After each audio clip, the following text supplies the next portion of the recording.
এই জন্য পর্দালের মা বোনদেরকে বলছি, এই জায়গায় বাপজানেরা যারা বসে আছেন, ভাইয়েরা যারা বসে আছেন, আজ থেকে চিন্তা করেন পরিবারটাকে আদর্শ পরিবার বানাতে হবে। আদর্শ পরিবারের বৈশিষ্ট্য হলো পরিবারের সকল সদস্যরা ভয় করবে কাকে? সবাইকে বলতে ভয় করবে কাকে? নামের সামনে শুধুমাত্র মুহাম্মদ লিখলে হবে না, মুহাম্মাদের বৈশিষ্ট্যের ভিতরে থাকতে হবে। কি কথা বলেন?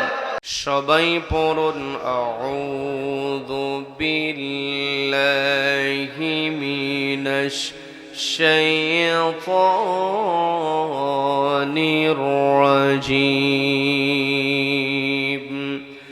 বিসমিল্লাহির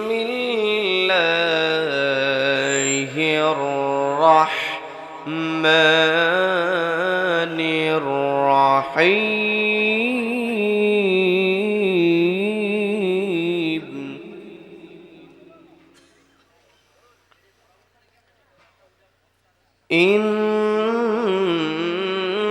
ইন্নামাল মুমিনুনা আল্লাযীনা ইযা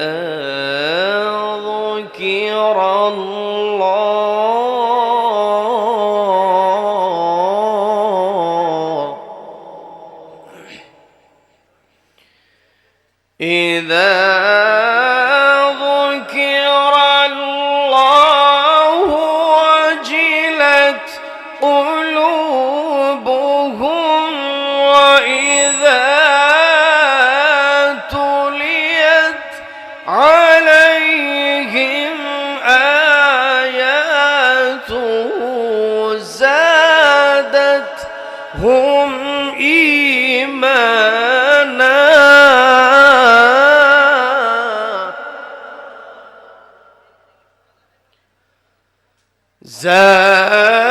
زادتهم إيمانا وعلى ربهم يتوكلون.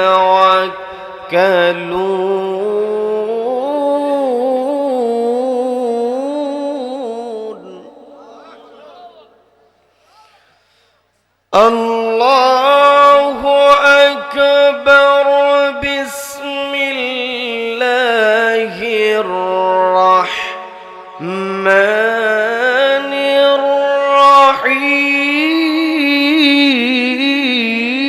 الرحيم.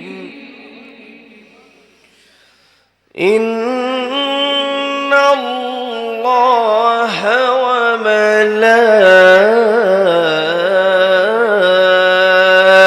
وملائكته يصلون على النبي يا أيها الذين آمنوا صلوا عليه وسلموا তাসলিমা। সম্মানিত দিনী ভাইয়েরা, আলোচনায় প্রবেশের পূর্বে আমি জানতে চাচ্ছি আপনারা সকলে কেমন আছেন? আমি কেমন আছেন কেউ জিজ্ঞাসা করলেন না। আমি কেমন আছি এই কথা কেউ জানবেন না? কেউ তো বললেন না যে হুজুর আপনি কেমন আছেন। এখনো কেউ জিজ্ঞাসা করলেন? এই যে আমরা ভালো আছি, আমাদেরকে ভালো রেখেছেন কে? আমাদেরকে ভালো রাখার একমাত্র কেবলমাত্র কর্তৃত্ব কার হাতে? যে রব্বুল আলামিন আমাদেরকে ভালো রেখে সুস্থ রেখে সারাদিনের হাজারো কর্মব্যস্ততার পর ক্লান্ত শরীর নিয়ে যে সময়টাতে ঘরে ফেরার কথা ছিল, ঠিক সেই সময়টাতে ঘরের আকর্ষণকে প্রত্যাখ্যান করে কোরআনের আকর্ষণে যে মহান মুনিব আমাদেরকে এই কোরআনের ময়দানে আসার বসার এবং কোরআনুল কারীম থেকে কিছু কথা বলা এবং শোনার মতো তৌফিক দান করলেন, সেই মহান মুনিবকে খুশি করে আমরা সকলে এক জায়গায় বলে উঠছি আলহামদুলিল্লাহ। আবারও বলছি আলহামদুলিল্লাহ। আল্লাহু আকবার। লা ইলাহা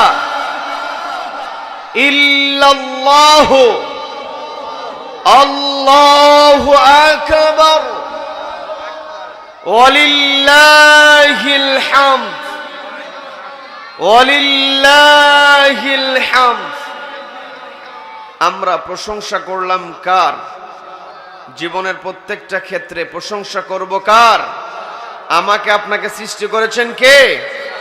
আল্লাহ is the creator of all creations.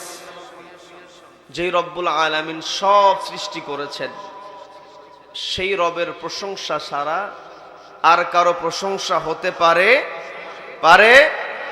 না। আমার আপনার জীবনের প্রত্যেকটা ক্ষেত্রে আল্লাহর প্রশংসা করতে হবে। এই পৃথিবীতে কেবল প্রশংসা আল্লাহর হবে।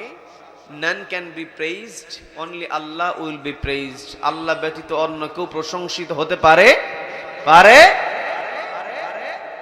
সম্মানিত দ্বীনি ভাইয়েরা, জীবনের প্রত্যেকটা ক্ষেত্রে আল্লাহর প্রশংসা করতে হবে, আল্লাহর বরত্বের ঘোষণা দিতে হবে। আমরা এখানে এসেছি একটি কিতাব থেকে কথা শোনার জন্য। সেই কিতাবের নাম কি? সবাইকে বলতে হবে কিতাবের নাম কি? এই আল কোরআনে রয়েছে কার কথা? সবাইকে বলতে হবে কার কথা? এই কোরআন আমার আপনার গাইডলাইন করে রব্বুল আলামিন পৃথিবীতে প্রেরণ করলেন। এই কোরআনের যে স্লোগান, কোরআনের যে সারাংশের কথা, সেটা হলো পৃথিবীতে আল্লাহ ছাড়া কোনো কারো বিধান চলতে পারে? আমি আপনি যখন নামাজে দাঁড়িয়ে যাই, আল্লাহু আকবার বলে দুনিয়ার সমস্ত কাজকে বন্ধ করে দেই। কি কথা বলেন? তার মানে আমার আপনার রুটিন হলো আমি আপনি সবসময় আল্লাহর বরত্বের ঘোষণা দিব। আল্লাহু আকবার স্লোগানের সঙ্গে নিজের জীবনটাকে সাজিয়ে নেব। কি আমার কথা বুঝতে কষ্ট হচ্ছে আপনাদের? যদিও যেই সময় আমি মোনাজাত দেই, আজকে সেই সময় উঠেছি, একটু নামতে দেরি হবে। সবাই থাকবেন তো? সম্মানিত দ্বীনি ভাইয়েরা, এই পৃথিবীতে আল্লাহ রাব্বুল আলামিন আমাকে আপনাকে প্রেরণ করলেন। আল্লাহর বরত্বের ঘোষণার মধ্য দিয়ে এই পৃথিবীতে আমাকে আপনাকে চলতে হবে।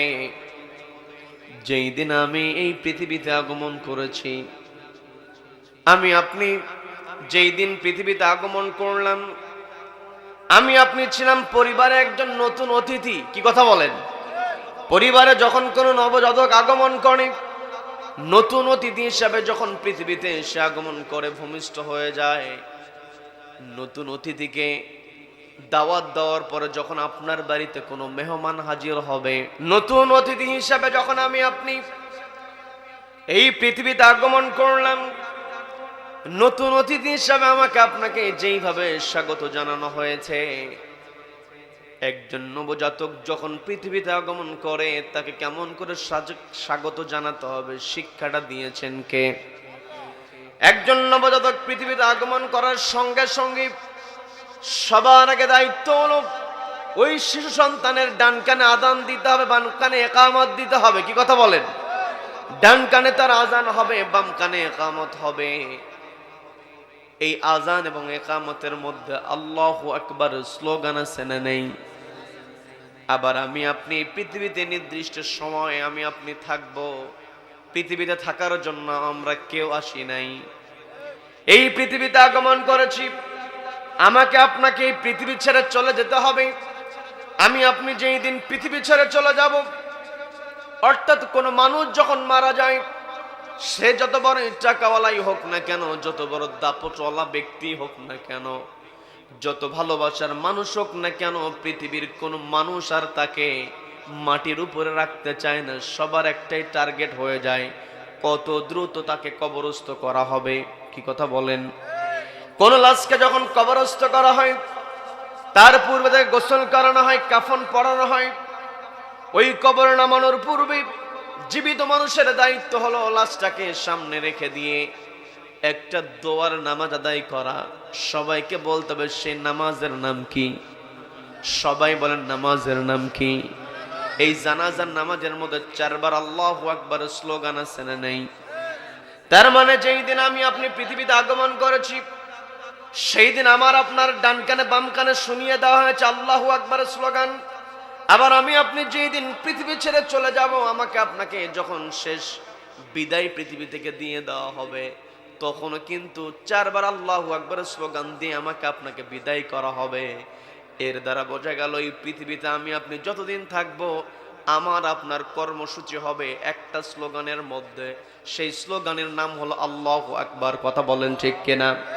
এই আল্লাহু আকবার স্লোগান আমি আপনি শুধু বলি আল্লাহু আকবার, এটার যে কত বড় তাৎপর্য, এটার যে কত বড় গুরুত্ব। আল্লাহু আকবার, আল্লাহ হলেন বড়। এই পৃথিবীতে কেউ যদি আল্লাহ বড়, আল্লাহ ক্ষমতাবান, ইন্নাল্লাহা আলা কুল্লি শাইইন কাদির, যত শক্তি আছে যত ক্ষমতা আছে সকল শক্তি এবং ক্ষমতার উপর একজন সমাসীন আছেন, তিনি কে? সবাইকে বলতে হবে তিনি কে। আমার আপনার চিন্তা চেতনার মধ্যে যদি আল্লাহ বড় এই চিন্তা যদি থাকে, আমি আপনি যে নামাজের মধ্যে পড়ি আলহামদুলিল্লাহি রাব্বিল আলামিন আর রহমানির রহিম মালিকি ইয়াউমিদ্দিন, আমি আপনি শুধুমাত্র সূরা ফাতিহা মুখস্থ করলাম, কিন্তু সূরা ফাতিহার মধ্যে যে মেসেজ, এই মেসেজ যদি আমি আপনি আমার আপনার বাস্তব জীবনে আমল করতে না পারি, না মেলাতে পারি, ওই সূরা ফাতিহা পড়ে কোনো কাজে আসবে না। কথা বলেন ঠিক কিনা? নামাজের মধ্যে আমি আপনি বললাম মালিক ইয়াউমিদ্দিন, আল্লাহ হলেন বিচার দিবসের মালিক। নামাজ শেষ করে ব্যবসায় বসে যায়, ওজনে কম দিয়ে দেয়, লোককে ঠকায় দেয়, এমন মানুষ আছে না নাই? যদি কেউ প্রকৃত মালিক ইয়াউমিদ্দিন এই কথাটা বুঝতে পারত, ওই ব্যক্তি কখনো দুনিয়াতে কোনো অন্যায় করতে পারত না। কি কথা বলেন? সম্মানিত ভাইয়েরা, শয়তানের ধোঁকায় পড়ে হয়তো আমার আপনার ভুল ভ্রান্তি হয়ে যেতে পারে, কিন্তু যখনই আমি আপনি আল্লাহর নাম শুনে ফেলব, আল্লাহর বরত্বের কথা যখন আমার আপনার মনের মধ্যে চলে আসবে, তখন যদি আমি আপনি ওই ভুলগুলো থেকে নিজেকে শুধরাতে না পারি, আমি আপনি তখনও বুঝতে হবে যে ইমানদার হতে পারি নাই। কি কথা বলেন? আমি আমার আলোচনার সূচনায় পবিত্র কোরআনের 8 নম্বর সূরা আনফালের 2 নম্বর আয়াতে কারিমা তেলাওয়াত করেছি, যে আয়াতের মধ্যে রব্বুল আলামিন ইমানদারের 3টা বৈশিষ্ট্য তুলে ধরেছেন, মুমিন বান্দার 3টা বৈশিষ্ট্য। আমি আপনি যদি মুমিন বান্দা হতে পারি, তবেই কেবল আমি আপনি জাহান্নাম থেকে নিজেকে বাঁচাতে পারবো। কি কথা বলেন? এই পৃথিবীতে আমার আপনার ধন সম্পদ, গাড়ি বাড়ি সবকিছু থাকতে পারে। আমার পূর্বে বক্তব্য দিয়েছেন আপনাদের সামনে মেম্বার সাহেব যিনি গত হয়েছেন, তার ছেলে কথা বলেছেন, তিনি গুরুত্বপূর্ণ কয়েকটা কথা আপনাদেরকে উপস্থাপন করেছেন। এর মধ্যে একটা কথা হলো, আমাদের টার্গেট হতে হবে দুনিয়ার সফলতা অর্জন করে কোনো কাজ হবে না।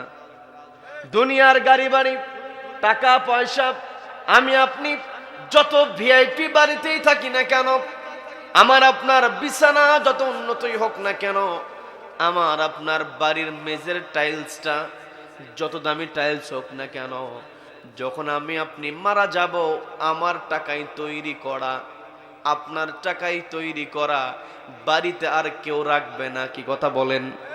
যেই ঘরে আপনি মারা যান, যেই ঘরে আপনি মারা যাবেন, আমি মারা যাব, লক্ষ্য করে আমরা দেখি যেই ঘরে মারা যায় সেই ঘরে কয়েকদিন কিন্তু কেউ একাকে ঢোকার সাহস পায় না। কি কথা বলেন? কি কথা বলেন? তার মানে এই যে ভয়, অর্থাৎ একজন মানুষ মারা যাওয়ার পরে সবাই তাকে দ্রুত কবরস্থ করার চিন্তায় থাকে, সবারই একটা টার্গেট হয়ে যায় ওই কবরে নামাতে হবে। আজকে আমি আপনি দুনিয়াতে চলার সময় যদি আমি আপনি একটু চিন্তা করতে পারি, ওই কবরটাই হবে আমার আসল জায়গা, এই কথা চিন্তা হলে কোন অন্যায় কিন্তু আমি আপনি করতে পারবো না। সম্মানিত ভাইয়েরা, এই যে আজকে মাদ্রাসা হিফজুল কোরআন কারীম এতিমখানার ছাত্রদের মধ্য থেকে পাগড়ি গ্রহণ করা হলো, আমরা ছাত্রদেরকে সামান্য কাপড়ের পাগড়ি মাথায় পেঁচিয়ে সম্মান দেওয়ার চেষ্টা করলাম, কিন্তু হাফেজ কোরআনদের সম্মান কিন্তু এটা চূড়ান্ত সম্মান নয়। চূড়ান্ত সম্মান কার হাতে? সবাইকে বলতে হবে কার হাতে? এই পৃথিবীতে আমি আপনি যেটাই করি না কেন, আমার আপনার সঙ্গে যদি কোরআন না থাকে, আমি আপনি কখনো জান্নাতে যেতে পারবো না। কি কথা বলেন? নবীজি কোরআনের ব্যাপারে কত সুন্দর করে বললেন, মান জাআলাহু আমামাহু কাদাহু ইলাল জান্নাহ, মান জাআলাহু, যে বানিয়ে নিতে পারবে, জাআলাহু আই জাআলাল কোরআন, এই কোরআনকে বানিয়ে নিতে পারবে, আমামাহু, তার পথ চলার নির্দেশক, কাদাহু ইলাল জান্নাহ, এই কোরআন তাকে আল্লাহর জান্নাতে প্রবেশ করায় দেবে। বলেন না সুবহানাল্লাহ। প্রকৃত সফলতা, প্রকৃত সফল ব্যক্তি তো সেই ব্যক্তি, আল্লাহ সুন্দর করে জানিয়ে দিলেন সূরা আল ইমরানের 185 নম্বর আয়াতে রব্বুল আলামিন সুন্দর করে বলছেন, ফামান যুহজিহা আনিন নারি ওয়া উদখিলাল জান্নাতা ফাকাদ ফাজ।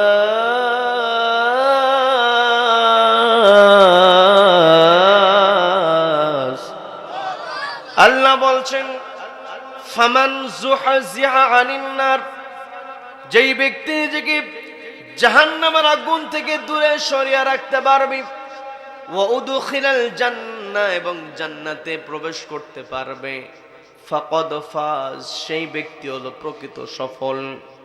দুনিয়াতে হাজার হাজার কোটি টাকার মালিক, ব্যাংক ব্যালেন্সে লক্ষ লক্ষ কোটি টাকা, একাধিক বাড়ি, বিল্ডিং এর মালিক, যখন কবরে নামানো হলো মুনকার নাকির যখন প্রশ্ন করবে, ওই সম্পত্তির মালিক যদি কোনো জবাব দিতে না পারে, তার চাইতে ব্যর্থ আর কেউ হতে পারে না। কথা বলেন ঠিক কিনা? পক্ষান্তরে খেটে খাওয়া মানুষ, মানুষকে কখনো ঠকায় নাই, আল্লাহকে ভয় করে চলেছি, ওয়াক্ত মতো নামাজ পড়েছি, হালাল রিজিকের মধ্যে চলার চেষ্টা করেছে, সৎ কাজের আদেশ দিয়েছে, অসৎ কাজে বাধা প্রদান করেছে, অন্যের সঙ্গে কোনো আপোষ করে নাই, তেমন কোনো সম্পত্তি তার নাই। ওই ব্যক্তিকে যখন কবরে নামানো হবে, লোকটা যখন মুনকার নাকিরের প্রশ্ন জবাবটা দিতে পারবে, ওই ব্যক্তি হলো প্রকৃত সফল। কি কথা বলেন? এই জন্য আমার আপনার পথ চলা হবে, আমরা সব সময় ভয় করব কাকে? সবাইকে বলতে ভয় করব কাকে? রব্বুল আলামিন সুন্দর করে বলছেন ইমানদার বান্দার বৈশিষ্ট্য, মুমিন বান্দার বৈশিষ্ট্য রব্বুল আলামিন সুন্দর করে বলছেন, ইন্নামাল মুমিনুনা আল্লাযীনা ইযা যুকিরাল্লাহু ওয়াজিলাত কুলুবুহুম ওয়া ইযা তুলিয়াত আলাইহিম আয়াতুহু زادتهم إيمانا وعلى ربهم يتوكلون।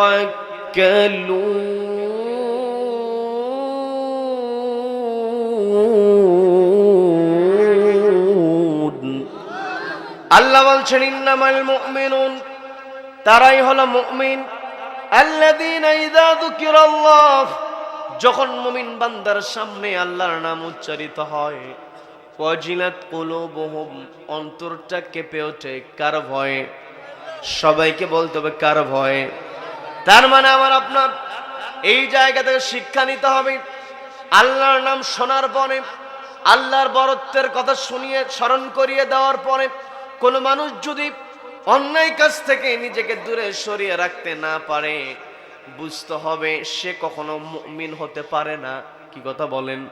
নাম তার হতে পারে আব্দুল্লাহ, নাম তার হতে পারে আব্দুর রহমান, কিন্তু আল্লাহর ভয় যদি তার অন্তরের মধ্যে না থাকে, ওই নাম রেখে কোনো লাভ হবে? আমার আপনার নবী বিশ্বনবী জনাব মুহাম্মদুর রাসূলুল্লাহ সাল্লাল্লাহু আলাইহি ওয়াসাল্লাম, তিনি যখন মক্কায় থাকলেন, নবীজি তখনও ওহী প্রাপ্ত হন নাই।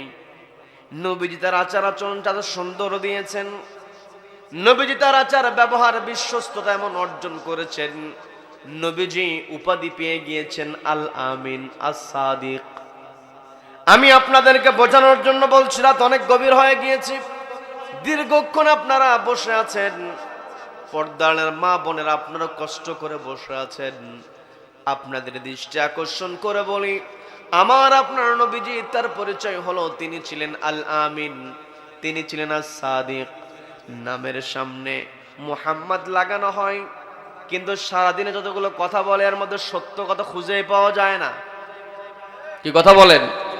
নামের সামনে শুধুমাত্র মুহাম্মদ লিখলে হবে না, মুহাম্মাদের বৈশিষ্ট্য তার ভিতরে থাকতে হবে। কি কথা বলেন?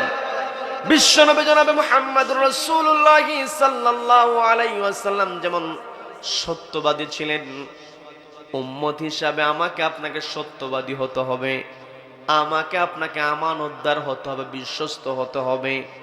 আমি আপনি আমানতদার বিশ্বস্ত তখনই হতে পারবো যখন অন্তরে থাকবে একজনের ভয়, তিনি কে?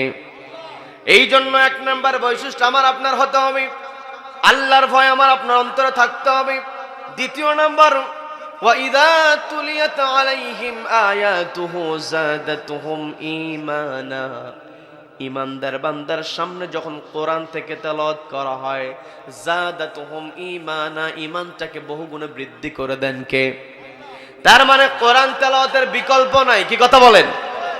কিন্তু বড় কষ্ট নিয়ে বলতে হয়, সন্তানকে পেটে ধারণ করার সঙ্গে সঙ্গেই মায়ের পরিকল্পনা হয়ে যায় সন্তানকে কোথায় ভর্তি করাবে, সন্তান ছেলে হলে কেমন করে পড়াবে, মেয়ে হলে কেমন পরিকল্পনা। সন্তান পেটের মধ্যে থাকতেই পরিকল্পনা আছে না নেই? সবাইকে বলতে পরিকল্পনা আছে না নেই? এত এত পরিকল্পনা, কথাগুলো কষ্ট নিয়ে বলতে হয়। সন্তান কি কোন টিচারের কাছে পড়াতে পারলে সন্তান ভালো গণিত শিখতে পারবে, ভালো ইংরেজি শিখতে পারবে? সন্তানকে কার কাছে প্রাইভেটে দিতে পারলে সন্তান নামি দামি স্কুলে ভর্তি হতে পারবে? পিতামাতার পেরেশানি আছে না নাই? সবাইকে বলতে হবে পেরেশানি আছে না নাই? আমি নিষেধ করছি না আপনার সন্তানকে আপনি গণিত শিখাবেন, আপনার সন্তানকে আপনি সায়েন্স পড়াবেন, অবশ্যই দরকার। কি কথা বলেন? আপনার সন্তানকে ডাক্তার বানাতে হবে, কারণ ডাক্তার যদি না হয়, অসুস্থ হলে চিকিৎসা করব কার কাছে? কি কথা বলেন? ইঞ্জিনিয়ার যদি না থাকে, প্ল্যান নিব কার কাছ থেকে? অবশ্যই সন্তানকে আপনি ডাক্তার বানান, ইঞ্জিনিয়ার বানান, কিন্তু সবার আগে ওয়াইদা তুলিয়াত আলাইহিম আয়াতুহু যাদাতুহুম ঈমানা। ইমানদার বান্দার সামনে যখন কোরআন থেকে তেলাওয়াত করা হবে, ইমানদার বান্দার ইমানটা বহুগুণে বৃদ্ধি পাবে কোরআন তেলাওয়াত দ্বারা। কি কথা বলেন? এই জন্য সন্তানকে আপনি সবার আগে কোরআন পড়াবেন।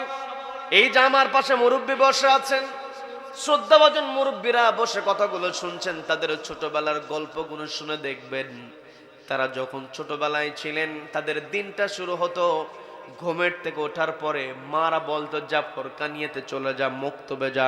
কি কথা বলেন? কি কথা বলেন? কষ্ট নিয়ে বলতে হয়, সন্তানকে নামাজের তাকিদ দেয় না, অথচ দেখবেন একেবারে ভোরবেলা সন্তানকে এই যে শীতের দিন শীতের কাপড় পরায় দিয়েছে, মোজা পরাইছে, কেটস পরাইছে, সন্তানের কাঁধের উপরে যে ব্যাগটা দিয়ে দেওয়া হয়েছে, কিন্ডার গার্ডেনে ভর্তি করিয়েছে, ব্যাগের মধ্যে এত এত বই। সন্তানকে যদি পাল্লার এক পাশে দেওয়া হয় আর ব্যাগটা যদি আরেক পাল্লায় দেওয়া হয়, দেখা যাবে সন্তানের চাইতে ব্যাগেরই ওজন বেশি। কি কথা বলেন?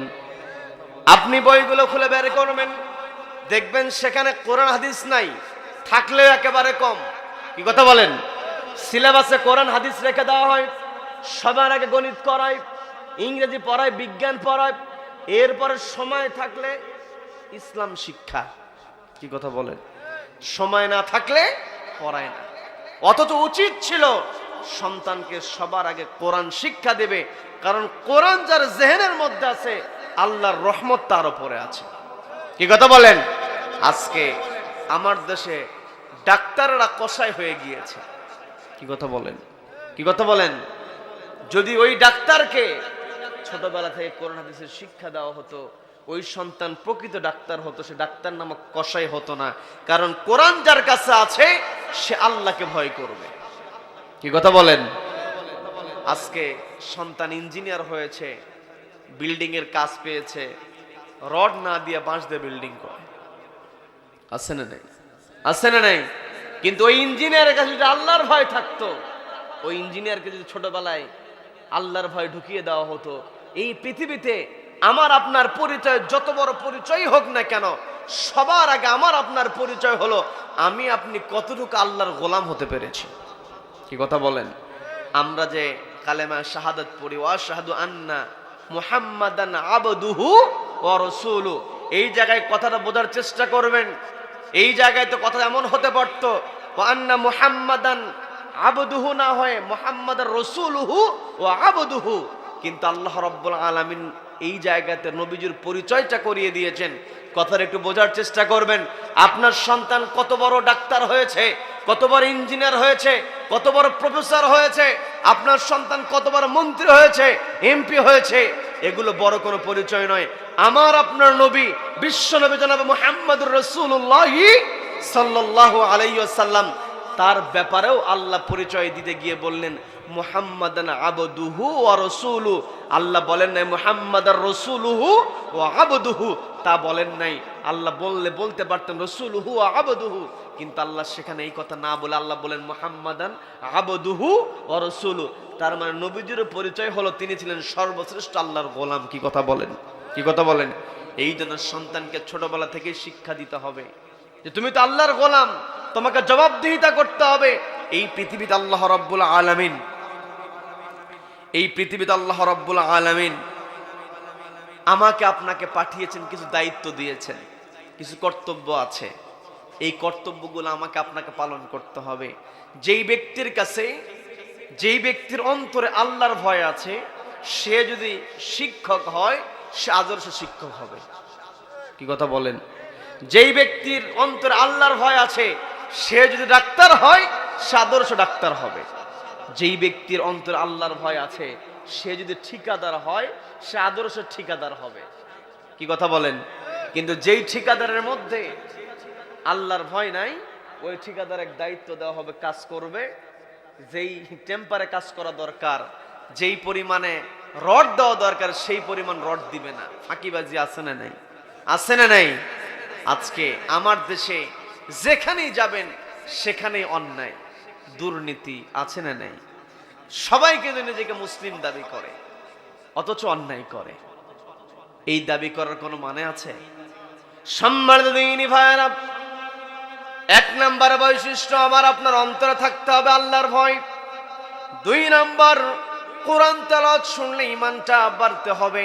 তৃতীয় নাম্বার হলো ওয়ালা রাব্বিহিম ইয়াতাওয়াক্কালুন, সব সময় তাওয়াক্কুল করতে হবে, ভরসা করতে হবে। কার উপরে? আল্লাহর উপরে ভরসা করতে হবে, আল্লাহর উপর তাওয়াক্কুল করতে হবে। এই পৃথিবীতে আল্লাহ রাব্বুল আলামিন আমাকে আপনাকে পাঠিয়েছেন। এই পৃথিবীতে আমার আপনার কিছু দায়িত্ব আছে। রব্বুল আলামিন পবিত্র কোরআনের 3 নম্বর সূরা, সূরা আল ইমরানের 110 নম্বর আয়াত আল্লাহ বলছেন কুনতুম খায়রা উম্মাতিন উখরিজাত লিন-নাসি ta'muruna bil ma'rufi wa tanhauna 'anil munkari wa tu'minuna billah।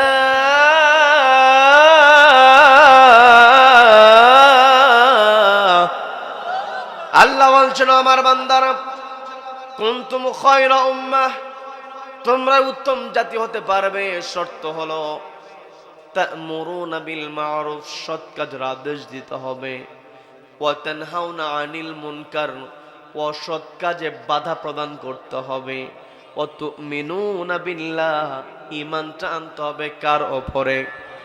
আমি আপনি একাকী ইবাদত করব, একাকী নামাজ পড়লাম, রোজা করলাম, হজ করলাম, যাকাত দিলাম, একাকী জিকির করলাম, এইটার জন্য রব্বুল আলামিন আমাকে আপনাকে পৃথিবীতে প্রেরণ করেন নাই।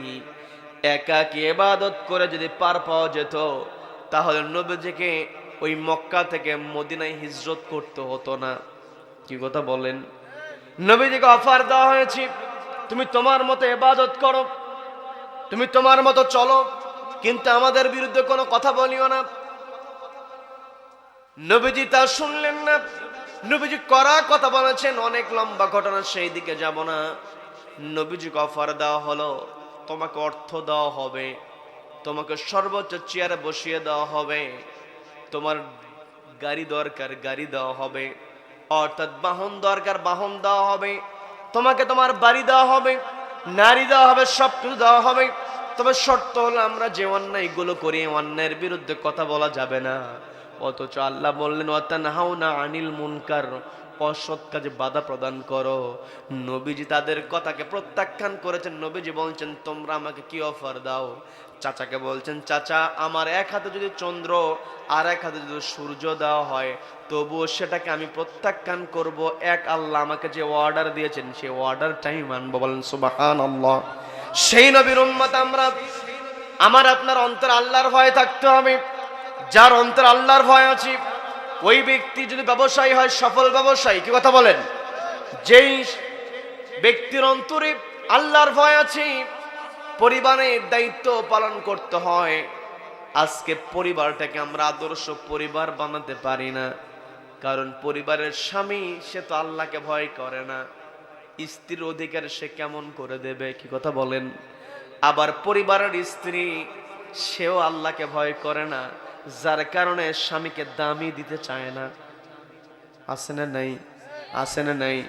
যেই পরিবারে স্বামী স্ত্রীর মধ্যে সম্পর্ক ভালো ওই পরিবারের সন্তানেরাও ভালো, কি কথা বলেন? কি কথা বলেন? পরিবারে স্বামী স্ত্রী যদি সতর্ক হতে পারে, স্বামী স্ত্রী যদি নামাজি হয়ে যায় সন্তানও তাকে দেখে দেখে নামাজ শিখবে। স্বামী স্ত্রী তারা যদি কোরআন পড়ে সন্তানেরা বাবা মার কোরআন তেলাওয়াত দেখে সন্তানেরাও তেলাওয়াত করবে, কি কথা বলেন?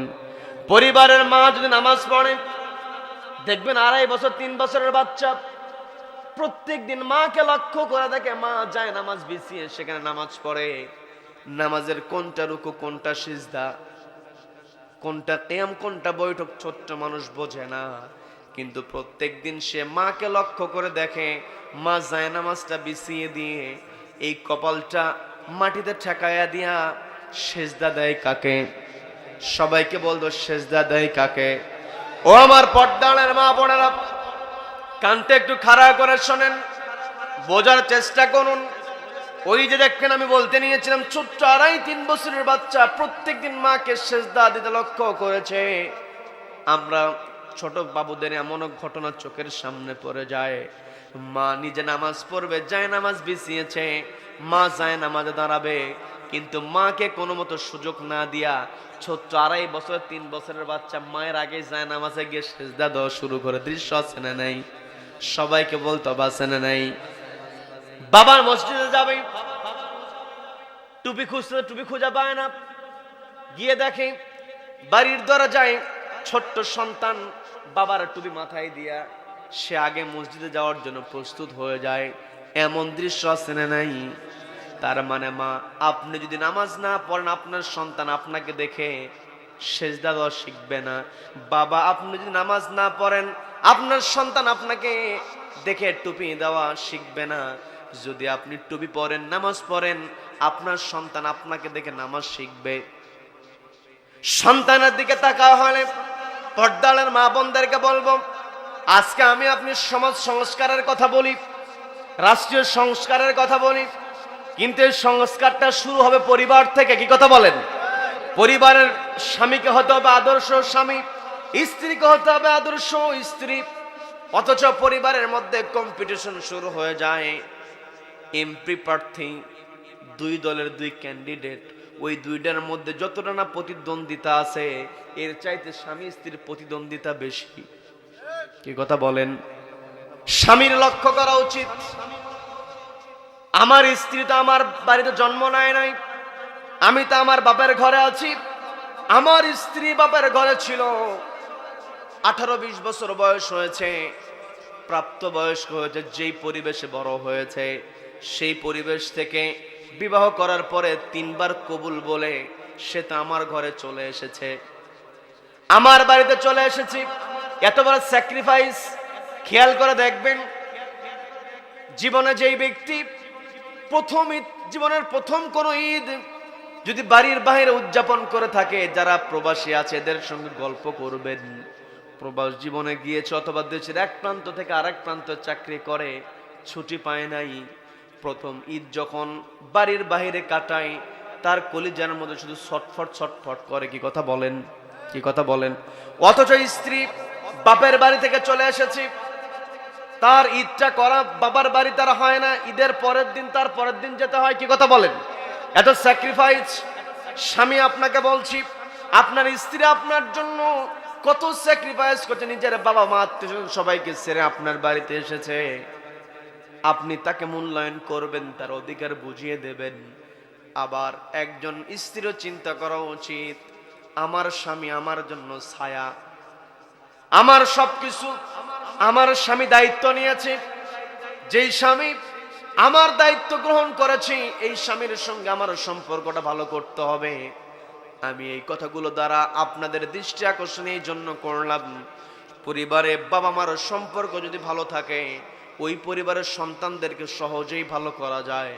কিন্তু বাপ মায়ের মধ্যে যদি ঝগড়াঝাড়ি থেকে থাকে, বাপ মায়ের মধ্যে যদি সম্পর্ক ভালো না থাকে, যতই কথা বলেন না কেন, যত ভালো মাদ্রাসাতেই ভর্তি করান না কেন, যত ভালো পরিবেশে দেন না কেন, অধিকাংশ জায়গায় সন্তান ভালো কিছু শিক্ষা গ্রহণ করতে পারবে না। কথা বলেন ঠিক কিনা। এই জন্য পর্দালের মা বোনদেরকে বলছি, এই জায়গায় বাপজানেরা যারা বসে আছেন, ভাইয়েরা যারা বসে আছেন, আজ থেকে চিন্তা করেন পরিবারটাকে আদর্শ পরিবার বানাতে হবে। আদর্শ পরিবারের বৈশিষ্ট্য হলো পরিবারের সকল সদস্যরা ভয় করবে কাকে? সবাইকে বলতে ভয় করবে কাকে? আল্লাহকে ভয় করতে হবে।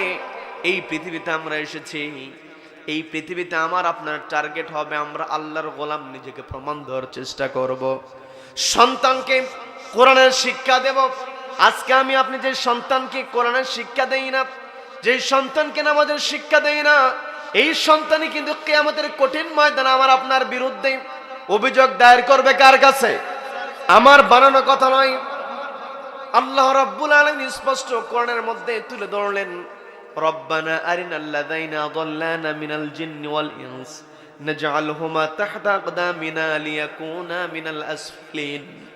যেই সন্তান জাহান্নামের ফয়সালা হয়ে যাবে, জাহান্নামের ফয়সালা হয়ে যাবে, জাহান্নামের ফয়সালা হয়ে গেলে সন্তান আল্লাহকে ডাক দিয়ে বলবে, আল্লাহ আরিনা আরিনাল্লাযাইনা আযাল্লানা, দুনিয়াতে যেই মুরব্বী আমার ছিল, যেই পিতামাতা আমার ছিল, আমাকে সঠিক পথে পরিচালিত করে নাই, আজকে তো আমার জাহান্নামের ফয়সালা হয়েছে। ওই জাহান্নামে যাওয়ার পূর্বে না জাআলহুমা তাহতা আকদামিনা, তাদের বুকের উপরে পা দিয়ে তারপরে জাহান্নামে যাবে। বলেন নাউযু বিল্লাহ। তার মানে এই পৃথিবীতে আমি আপনি, আমার আপনার সম্পর্ক আছে, আমি আপনি বিপদ আপদে যতটুকু এগিয়ে আসি, কিন্তু কিয়ামতের কঠিন ময়দান, সেই দিন কেউ কাউকে চিনবে না। যেই মা সন্তানের জন্য এত কষ্ট করলো, সন্তানকে পেটের মধ্যে ধারণ করলো, মা নিজে খায় না, সন্তানকে খাওয়ায়। কি কথা বলেন। মা সন্তানকে খাওয়ায়, সন্তানের জন্য মা কত কষ্ট করে।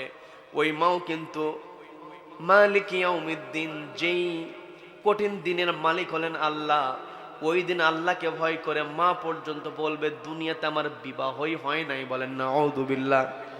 তার মানে ওই কঠিন দিনে আমাকে আপনাকে হাজির হতে হবে, ওই দিনকে সামনে রেখে আমার আপনার চলতে হবে। আমি আপনি যদি সফল হতে চাই, আমি আপনি যদি সফলতা অর্জন করতে চাই, তাহলে আমার আপনার অন্তরের মধ্যে ভয় আনতে হবে, আল্লাহর ভয় আনতে হবে। আর এই আল্লাহর ভয় সন্তানের ভিতরে ঢুকাইয়া দিতে হবে। সন্তান যখন ছোট থাকবে, এই যে মাদ্রাসা কোরআনুল কারীম, এই হিফজুল কোরআনুল কারীম মাদ্রাসা আপনার কাছে আমার কাছে মাদ্রাসা দেখে হয়তো মনে হতে পারে ছোট মাদ্রাসা, কিন্তু না, এই মাদ্রাসাটা আপনাদের এই যে এলাকা, এই এলাকার জন্য, আপনাদের জন্য একটা নাজাতের ওসিলা। কি কথা বলেন, কি কথা বলেন। এই মাদ্রাসাটা নাজাতের ওসিলা। যত বড় পণ্ডিতই হোক না কেন, কোরআন পড়তে না পারলে সে কখনো পণ্ডিত হতে পারে না। কি কথা বলেন। ডক্টর মোহাম্মদ শহীদুল্লাহ 18 ভাষার পণ্ডিত ছিলেন, 18টা ভাষা অনর্গল তিনি বলতে পারতেন। সেই ডক্টর মোহাম্মদ শহীদুল্লাহ তিনি বললেন, তুমি যত বড় সার্টিফিকেটধারী হও না কেন, তোমার ভিতরে যদি কোরআন হাদিসের জ্ঞান না থাকে, তুমি হলা টাটকা মূর্খ। কি কথা বলেন। এই কোরআন আল্লাহর কালাম, এই কোরআন আল্লাহর কালাম, আল্লাহর কালাম যদি আমি আপনি পড়তে না পারি, এই কোরআন পড়লে সব আছে না নাই? আছে না নাই? পৃথিবীর এমন কোন কিতাব আছে নাকি যেই কিতাবের একটা অক্ষর পড়লে 10টা নেকি পাওয়া যাবে? এমন কোন কিতাব আছে? এই কোরআন ছাড়া কোন কিতাব নাই যেই কিতাবটা পড়লে সওয়াব হবে। শুধু তাই নয়, এই কিতাব পড়লে সওয়াব তো হয়, শুনলেও সওয়াব। আবার দ্বিতীয় নাম্বার বৈশিষ্ট্য ইমানদারের কথা বলেছি, সেটা হলো ওয়া ইদা তুলিয়াত আলাইহিম আয়াতুহু জাদাতহুম ঈমানা। এই কোরআনটা শুনলে ঈমানটা বহুগুণে বৃদ্ধি পেয়ে যায়। বলেন না সুবহানাল্লাহ। এই কোরআন আমার আপনার পথ চলার পাথেয় হতে হবে। এই কোরআন আমাকে আপনাকে যে নির্দেশনা দেয়, আমার আপনার এই নির্দেশনা মেনে চলতে হবে। এই কোরআনের গোটা কোরআনের সারাংশ হলো আল্লাহকে ভয় করতে হবে। আমার আপনার জীবনে অপরাধ হয়ে যেতে পারে, কিন্তু অপরাধ হয়ে যাওয়ার পরে আমাকে আপনাকে অনুশোচনা করতে হবে। বিগত দিনে আমার কি অপরাধ হয়েছে, আমি আপনি ভুল করেছি, বান্দার ভুল হবে, ক্ষমা করেন কে? সবাইকে বলতে হবে ক্ষমা করেন কে? আল্লাহ যদি দয়ালু না হতেন, আল্লাহ যদি ক্ষমাশীল না হতেন, আমি আপনি এই পৃথিবীতে টিকতে পারতাম না। কি কথা বলেন? আল্লাহর নাম আমার আপনার যখন স্মরণ হয়ে যাবে, আল্লাহর বরত্বের কথা যখন আমি আপনি স্মরণ করব, নিজেকে গুছিয়ে নিতে হবে। নবীজির একজন সাহাবী ছিলেন সালাবা আনসারী রাদিয়াল্লাহু তাআলা আনহু। সালাবা আনসারী রাদিয়াল্লাহু তাআলা আনহু, তার ভিতরে অনুশোচনা কেমন হয়েছিল? তিনি ভুল করলেন, একেবারে ছোট একটা ভুল। খেয়াল করবেন, অনেক লম্বা ঘটনা। আমি শুধু আপনাদেরকে বোঝানোর জন্য বলছি, কারণ এই পৃথিবীতে আমার আপনার বিগত দিনে ভুল হয়ে যেতে পারে। আজকের এই মাহফিল থেকে নিজেকে শুধরানোর চেষ্টা করুন। আজকের এই মাহফিল থেকে যদি আমরা নিজেকে শুধরিয়ে নিতে পারি, তাহলে এই মাহফিলটা হবে আমাদের জন্য নাজাতের ওসিলা। কি কথা বলেন? কি কথা বলেন? সালাবা আনসারী রাদিয়াল্লাহু তাআলা আনহু নবীজি তাবুক অভিযানে চলে গিয়েছেন। অনেক লম্বা ঘটনা, শুধু বোঝার জন্য বলছি। পর্দার মা বোনের কানটা একটু খাড়া করে শুনবেন। সালাবা আনসারী রাদিয়াল্লাহু তাআলা আনহু, তার সঙ্গে ভালো সম্পর্ক ছিল সাঈদ ইবনে আব্দুর রহমান নামে একজন সাহাবীর। তিনি ছিলেন মুহাজির। মক্কা থেকে তিনি মদিনায় হিজরত করেছেন। মদিনার মুহাজির সাহাবী, আনসার সাহাবী, এত বন্ধুত্ব হয়েছে একমাত্র কার সন্তুষ্টির জন্য? সবাইকে বলবে কার সন্তুষ্টির জন্য? সালাবা আনসারীর সঙ্গে সাঈদ ইবনে আব্দুর রহমান রাদিয়াল্লাহু তাআলা তার সম্পর্ক ভালো। নবীজি তাবুক অভিযানে চলে গিয়েছেন, মদিনাতে কিছু সাহাবী রেখে গিয়েছেন। মদিনার বাড়িতে কার কি প্রয়োজন হয় সেগুলো দেখাশোনা করার জন্য সালাবা আনসারীকেও দায়িত্ব দিয়ে দেওয়া হয়েছে। সালাবা আনসারী তিনি যুদ্ধে যান নাই, তাবুক অভিযানে যান নাই, তিনি মদিনার লোকালয় থেকে গিয়েছেন। তাকে দায়িত্ব দেওয়া হয়েছে কোন বাড়িতে কি প্রয়োজন, সেই প্রয়োজনগুলো পূরণ করবা। কার বাড়িতে কি বাজার করতে হবে, কোন বৃদ্ধ মানুষ আছে, কার কি প্রয়োজন, এটার জন্য নবীজি দায়িত্ব দিয়ে দিলেন। সালাবা আনসারী প্রত্যেক দিনের নাই তিনি সাঈদ ইবনে আব্দুর রহমানের বাড়িতে গিয়েছেন। সেখানে বাড়িতে কোনো কিছুর প্রয়োজন আছে কিনা জানার জন্য বাড়ির দরজায় যখন দাঁড়ালেন, বাড়ির দরজায় দাঁড়ানোর সঙ্গে সঙ্গে দরজায় যে পর্দা দেওয়া ছিল, বাতাসের কারণে পর্দাটা উড়ে গেল। বাতাসের কারণে পর্দাটা যখন উড়ে গিয়েছে, তিনি লক্ষ্য করলেন বাড়ির মধ্যে একজন মহিলা চুল তার খোলা, বাড়ির উঠোনে দাঁড়িয়ে আছে। মা বোনেরা যখন গোসল করে থাকে, চুলটা লম্বা হওয়ার কারণে আলাদাভাবে কেয়ার নিতে হয়, চুলটা শুকাতে হয়। কি কথা বলেন? যখন তিনি ওই পর্দার ফাঁক দিয়ে বাড়ির মধ্যে মহিলাকে দেখে ফেলেছেন, সাঈদ ইবনে আব্দুর রহমানের স্ত্রীকে যখন তিনি দেখলেন, শয়তান তাকে ধোঁকায় ফেলল। তিনি বাড়ির মধ্যে ঢুকে গেলেন। বোঝার জন্য বলছি, পর্দার মা বোনেরা বোঝার চেষ্টা করবেন। বাড়ির মধ্যে ঢুকে গিয়ে সাঈদ ইবনে আব্দুর রহমানের স্ত্রীর হাতটা তিনি ধরে ফেলেছেন। যখনই ধরে ফেলেছেন, সাঈদ ইবনে আব্দুর রহমানের স্ত্রী বলছে, ভাই তুমি কি করছো? আমি তো তোমার কাছে আমানত, নবীজি তোমাকে দায়িত্ব দিয়ে গিয়েছেন, তুমি এই দায়িত্ব অবহেলা করছো, তুমি তো আমানতের খেয়ানত করছো। তুমি তো মনে করেছো এই বাড়িতে আমি শুধুমাত্র একা, আমি ছাড়া বাড়িতে কেউ নাই, কেউ দেখবে না, তুমি এটা মনে করেছো। কিন্তু না না, কেউ যেটা দেখে না, একজন দেখেন, তিনি কে? তুমি মনে করেছো কেউ দেখবে না, কিন্তু আল্লাহ দেখছেন। আল্লাহকে ভয় করো। আল্লাহকে ভয় করে কথাটা বলার সঙ্গে সঙ্গে সালমান আনসারী রাদিয়াল্লাহু তাআলা আনহু সাঈদ ইবনে আব্দুর রহমানের স্ত্রীর হাতটা ছেড়ে দিলেন। ছেড়ে দিয়ে দ্রুত বাড়ির মধ্য থেকে বের হলেন আর বলতেছেন, আমি তো অপরাধ করে ফেলেছি, জাহান্নামী হয়ে গিয়েছি। আমি কি করলাম, আমি কি করলাম? পাগলের মতো হয়ে গিয়েছেন। কোথাও তার খোঁজ খবর পাওয়া যায় না।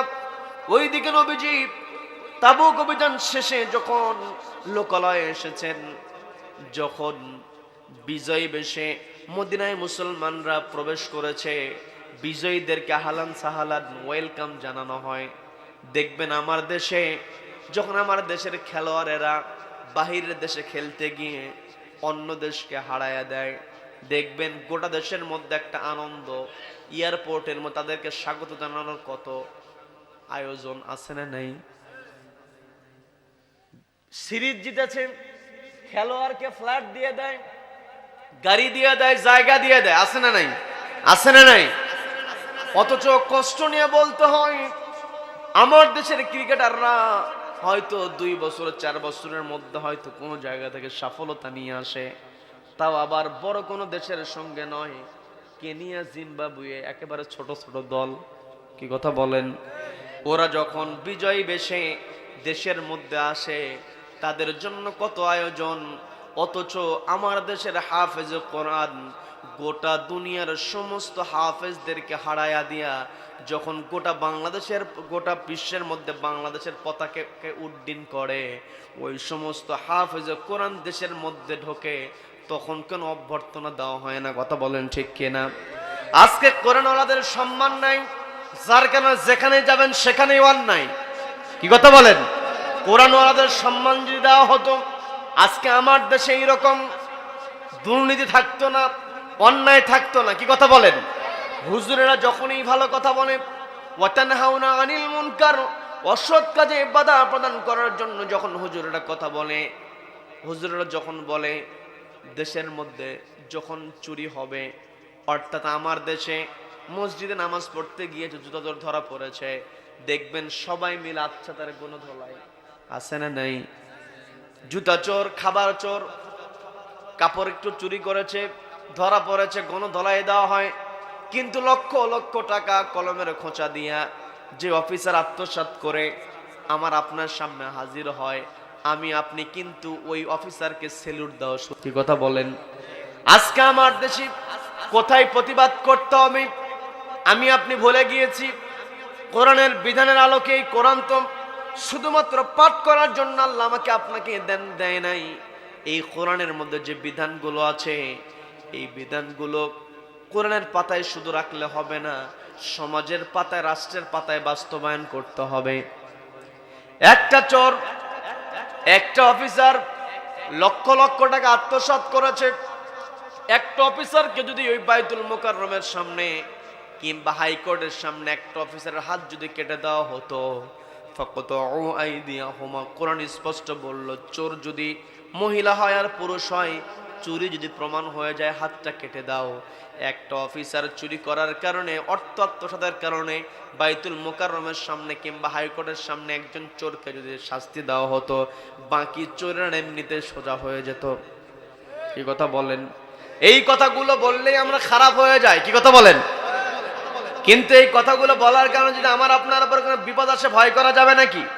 3 নম্বর বৈশিষ্ট্য আল্লাহ বললেন, ওয়ালা রাব্বিহিম ইয়াতাওয়াক্কালুন, যারা ঈমানদার বান্দা হবে তারা তাওয়াক্কুল করবে কার উপরে? আল্লাহর উপরে। যার ভরসা আছে, দুনিয়ার সমস্ত মানুষ যদি তার বিরুদ্ধে চলে যায়, আর ওই ব্যক্তি যদি আল্লাহর উপরে আস্থা রাখতে পারে, গোটা দুনিয়ার মানুষ তার কোনো ক্ষতি করতে পারে না। কথা বলেন ঠিক কিনা? সম্মানিত দিনী ভাইরা, আপনারা সবকিছু জানেন, বিস্তারিত বলবো না। এই যে মাহফিল, প্রথম বার্ষিকী, এই মাহফিলটা আজ থেকে 3 বছর আগে আমি দাওয়াত নিয়েছিলাম। 3 বছর আগে সব কিছু সম্পন্ন হয়েছিল, একেবারে মাহফিলের দিনে গিয়ে নিষেধ করা হয়েছিল। কি কথা বলেন? কি কথা বলেন? এই কোরআন যারা বন্ধ করে দিয়েছে, কোরআনের কথা যারা সহ্য করতে পারে নাই, আজকে গোটা দেশের সামনে ওরা মুখ দেখাতে পারে না। কথা বলেন? কি কথা বলেন? ওরা ষড়যন্ত্র করেছিল কোরআনকে বন্ধ করার, কিন্তু এই পৃথিবীতে কোরআনকে কেউ বন্ধ করতে পারবে না, কোরআনকে কেউ থামাতে পারবে না। হয়তো ক্ষণিকের জন্য কোরআনওয়ালাদেরকে হয়রানি করতে পারবে, কিন্তু দিন শেষে কোরআনওয়ালাদের বিজয় দান করবেন কে? সবাইকে বলতে হবে কে দান করবেন। এই জন্য আল্লাহ বললেন ওয়ালা রাব্বিহিম ইয়াতাওয়াক্কালুন, ভরসা রাখতে হবে আল্লাহর উপরে। আল্লাহর উপরে ভরসা করেন, কোরআন শিখতে হবে। সন্তানকে মাদ্রাসায় দিবেন। এই এলাকায়, আপনাদের এলাকায় মাদ্রাসা, এই মাদ্রাসা আপনাদের জন্য একটা নিয়ামত। সন্তানকে মাদ্রাসায় দিবেন, সন্তানকে কোরআনের শিক্ষা দিবেন। এই সন্তান কোরআন শিখবে, নামাজ পড়বে, আল্লাহকে ভয় করবে। সন্তানের প্রশংসা আপনি করেন। সন্তান যখন ক্লাসে ফার্স্ট হয়ে যায়, সন্তানের কত প্রশংসা, আমার সন্তান সর্বোচ্চ মার্কস পেয়েছে। মা বাবা প্রশংসা করে কি করে না? সন্তান অফিসার হয়েছে, প্রশংসা করে। এই যে আমার সঙ্গে কথা বলেছেন শ্রদ্ধাভাজন আবু তাহের মাস্টার সাহেব, তিনি আমার সঙ্গে কথা বলেছেন। তিনি তার সন্তানদের ব্যাপারে আমার সঙ্গে কথা বললেন। তিনি কত সুন্দর কথা আমাকে বলছেন, আমি আপনাদের সঙ্গে একটু শেয়ার করব, একটু বোঝানোর জন্য। তাকে হাইলাইট করার আমার কোনো উদ্দেশ্য নয়। আবার অনেকে মনে করবেন তাহের সাহেব মাদ্রাসার দায়িত্বে আছে, হুজুর তো ওরই নাম বললো, আমাদের কোনো নাম বললো না।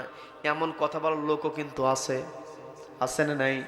আমি শুধু বোঝানোর জন্য বলছি। তিনি একটা কথা বলেছেন, আমার সন্তানদেরকে আমি শিক্ষা দিয়েছি, সন্তানদেরকে একটা কথা বলেছি, তোমাদেরকে আমি বড় করেছি, এক পয়সা হারাম তোমাদের শরীরের মধ্যে আমি ঢুকাই নাই। এটা কিন্তু অনেক বড় কথা। কি কথা বলেন? সন্তানকে আমার আপনার বলা উচিত, সন্তানকে বলতে হবে আমি কখনো অন্যায় করি নাই, আমি কখনো দুর্নীতির মধ্যে যাই নাই, হারামের মধ্যে যাই নাই। তোমাকেও শিক্ষা দেই, তুমি হারামের মধ্যে যাবে না। সন্তান যদি বাবার অর্ডার শুনে হারাম থেকে দূরে সরে থাকতে পারে, ওই সন্তানই আমার আপনার জন্য জান্নাতের ওসিলা হবে। কি কথা বলেন? কি কথা বলেন? সন্তানকে শিক্ষা দিতে হবে, সন্তানকে সঠিক শিক্ষা দিতে হবে, কোরআনের শিক্ষা দিতে হবে। আমাকে আপনাকে বুঝতে হবে, আমাকে আপনাকে বুঝতে হবে এই কোরআন আমাকে আপনাকে যে শিক্ষাটা দেয়, শিক্ষাটা হলো সন্তানকে শিক্ষা দিতে হবে, নিজেও শিক্ষা নিতে হবে। সেই শিক্ষা হলো, আমি বারবার একটা কথাই আপনাদেরকে বলছি, সেটা হলো আমার আপনার জীবনের সবচাইতে বড় শিক্ষা হলো অন্তরে কার ভয় তৈরি করা। সবাইকে বলতে হবে কার ভয় তৈরি করা?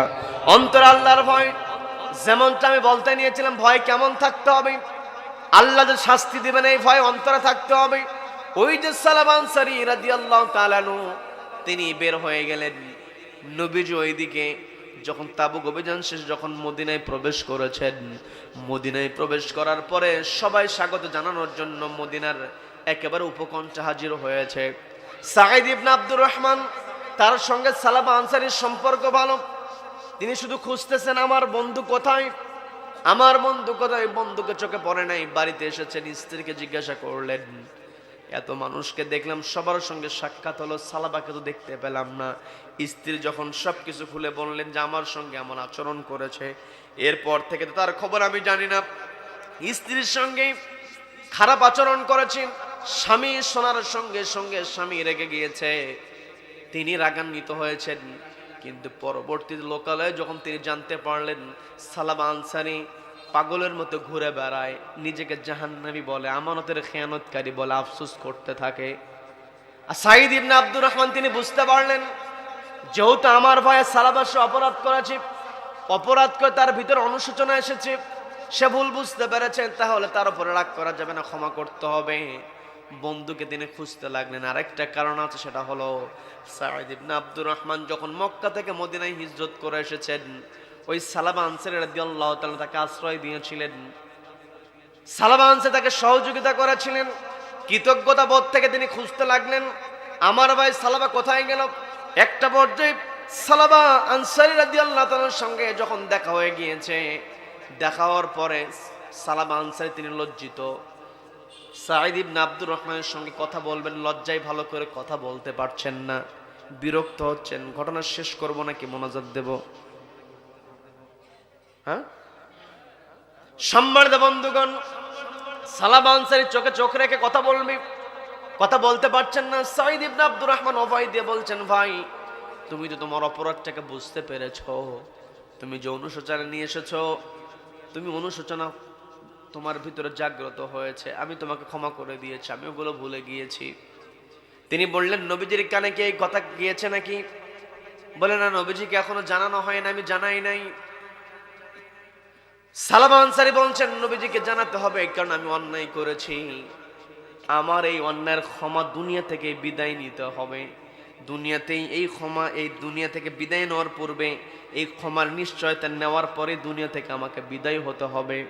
কারণ আমি যদি আল্লাহর কাছ থেকে ক্ষমা না নিয়ে দুনিয়া থেকে যাই, আমার তো ওই আখিরাতে দ্বিতীয়বার কোনো সুযোগ দেওয়া হবে না। আমি প্রথমবার এসএসসি ফেল করেছি, দ্বিতীয়বার সুযোগ আছে না নাই? তৃতীয়বার সুযোগ আছে। তৃতীয়বারও ফেল করলে রেজিস্ট্রেশন বাতিল, নতুন করে রেজিস্ট্রেশন পাস করার সুযোগ আছে। কিন্তু কিয়ামতের ময়দানে আল্লাহ আমাকে আপনাকে আমলনামা দিয়ে বলবেন, ইকরা কিতাবাক কাফা বিনাফসিকাল ইয়াউমা আলাইকা হাসিবা। তোমার যেই কিতাবটা তোমাকে দিলাম, তোমার যে আমলনামা তোমাকে দিলাম, এই আমলনামা দিয়ে তোমার বিচার করার জন্য তুমি যথেষ্ট। ওই দিন যেই ফয়সালা আসবে, ওই ফয়সালা থেকে বাঁচার কোনো উপায় থাকবে না। এই জন্য আমার ভাইয়েরা, আমি আপনাদেরকে দৃষ্টি আকর্ষণ করে বলছি, পর্দার মা বোনদের দৃষ্টি আকর্ষণ করে বলেছি, আপনারা সবাই শুনুন। বিগত দিনে আমার আপনার অপরাধ হয়ে যেতে পারে, আমি আপনি ভুল করতে পারি, আমার আপনার ভ্রান্তি থাকতে পারে, অপরাধ হয়ে যেতে পারে।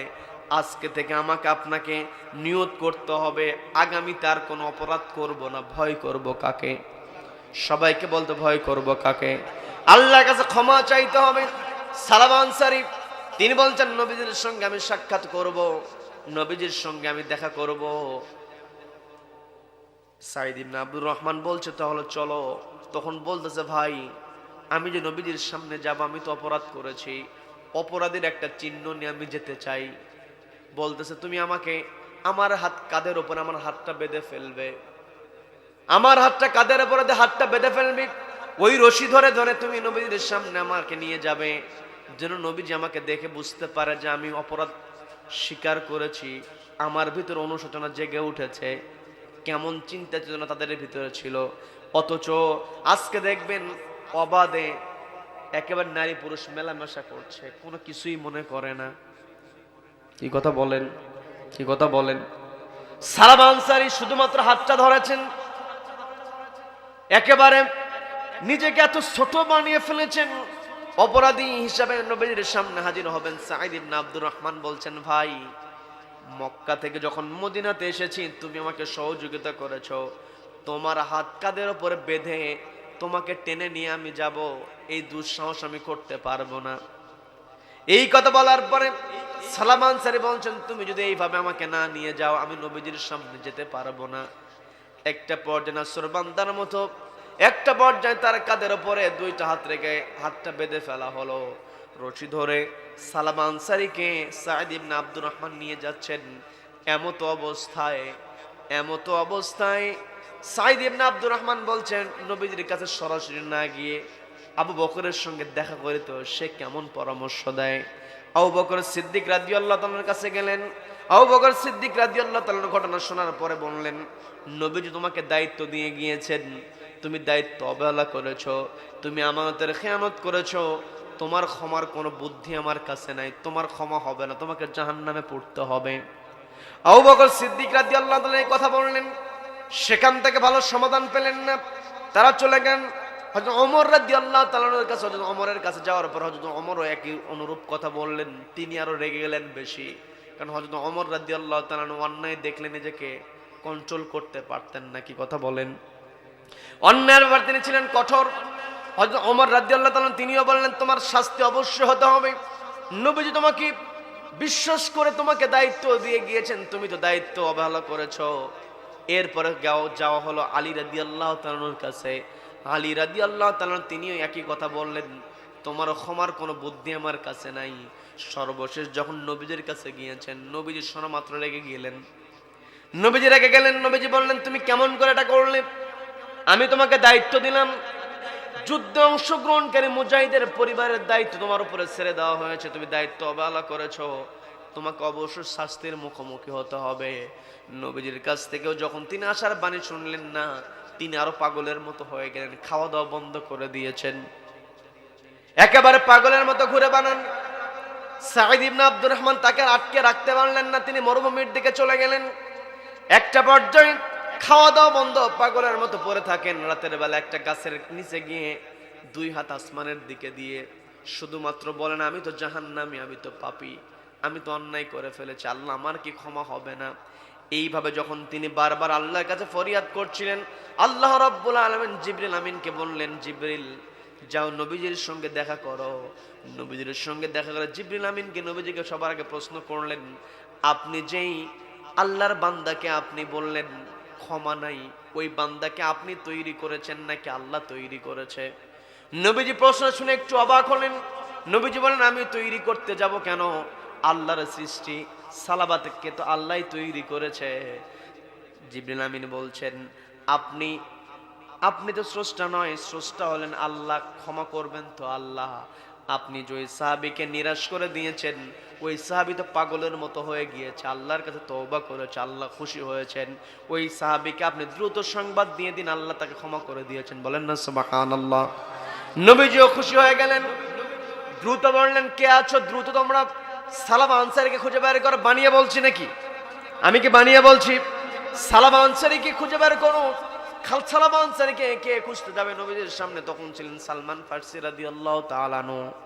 তিনি সঙ্গে হযরত আলীর কথাও বলা আছে, আরেকটা বর্ণনা হযরত ওমরের কথাও পাওয়া যায়।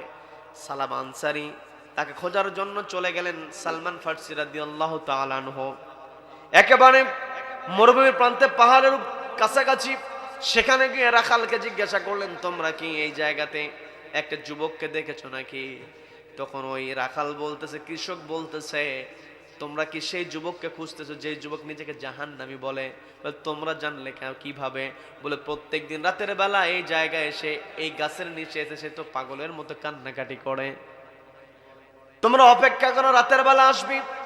একটা পর্যায়ে ওই দিন অন্য দিনের তুলনায় সালাবা আনসারী রাদিয়াল্লাহু তাআলা তিনি আসতে দেরি করলেন। একটা পর্যায়ে যখন কান্না করতে করতে সালাবা আনসারী ওই গাছের কাছে চলে আসলেন, সালমান ফারসি সবার 2-3 জন সাহাবী গিয়ে বলতেছেন, তোমাকে আমরা খুঁজতেছি, নবীজি তোমাকে সাক্ষাৎ করতে বলেছেন।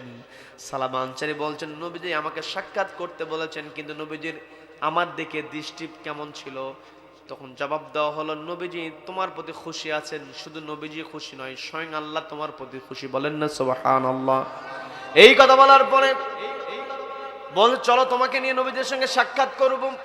ওই মরুভূমির মধ্য থেকে রাতের বেলা তারা রওনা দিয়েছেন। পৌঁছতে পৌঁছতে মসজিদ নববীর কাছে যখন এসেছেন, ফজর রক্ত হয়ে গিয়েছে।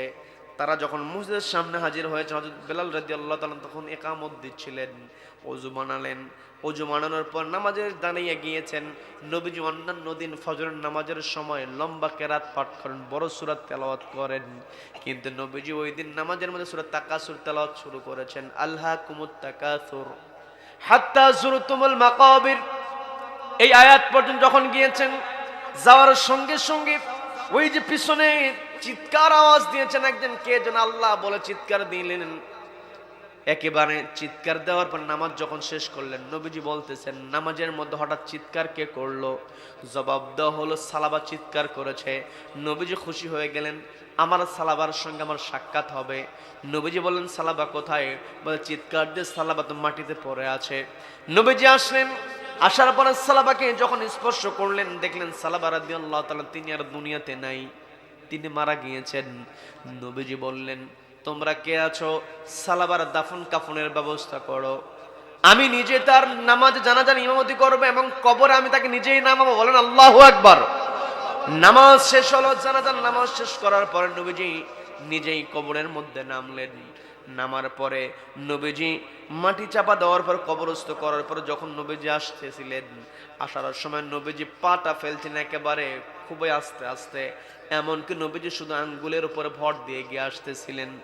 হযরত ওমর রাদিয়াল্লাহু তাআলা দৃশ্যটা দেখলেন, নবীজিকে সবচাইতে বেশি ভালোবাসেন সাহাবায়ে কেরাম, নিজের জীবনের চাইতে বেশি ভালোবেসেছেন।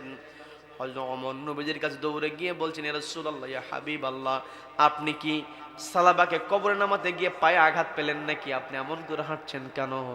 নবীজি বলছেন, না রে ওমর, আমি তো আমার পায়ে আঘাত লেগে আমি হাঁটতেছি না, আমি হাঁটতেছি, আমি যে এই যে পাটা জমিনে ফেলবো, এই সালাবার দাফন কাফনের জন্য, সালাবার জানাজায় অংশগ্রহণের জন্য এত ফেরেশতা হাজির হয়েছে।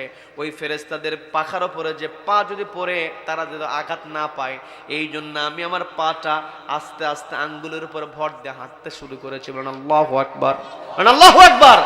তার মানে আমার আপনার ভিতরে যখন অনুশোচনা আসবে, আমার আপনার অপরাধ হয়ে যেতেই পারে, অপরাধ আমার আপনার জীবনের শয়তানের ধোঁকায় পড়ে আমি আপনি করতেই পারি, কিন্তু ওই অপরাধের উপর টিকে থাকা যাবে না, ভুলের উপর টিকে থাকা যাবে না।